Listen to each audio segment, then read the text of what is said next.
We leave you tonight with a story about a find that's worth its salt.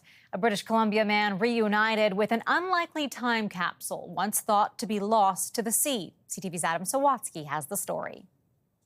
Nick Chowdhury will never forget that day at the pier. Things did not go according to plan. And when I got here, I decided I'm going to hop over and walk down the breakwater. To try fishing off those rocks instead, which proved precarious with all his gear, so Nick decided to lighten his load. And picked what I thought was the perfect spot to put my wallet down, to go fishing and come back and grab it on my way out. But on the way back, not only had Nick caught no fish, there was no sign of his wallet. I had everything in there. My birth certificate, my status card, social insurance card, everything that was me was in that wallet. And seeing as this was back in 1991, Nick couldn't just go online to replace it all. It was like a kick in the stomach.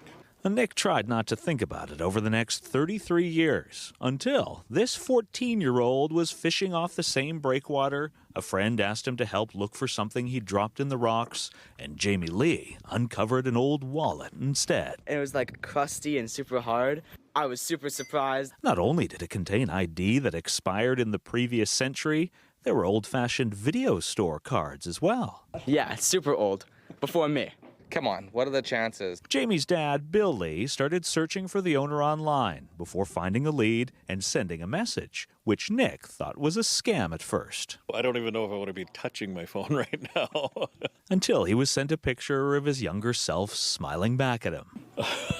I was blown away. Well, Bill didn't waste time. He immediately drove to the nearby town where Nick was living. I just saw it as a nice gesture that I would do for my fellow neighbor. And reunited Nick with what's been transformed into a time machine of sorts. Remembering how I thought and saw things. Which is why, despite being very thankful that Jamie and Bill went to the effort to return his old things, Nick is even more grateful to be forming new friendships. Something like this that's totally out of the blue can reconnect you to your past and build new connections to people in the community. Adam Sawatsky, CTV News, Comox.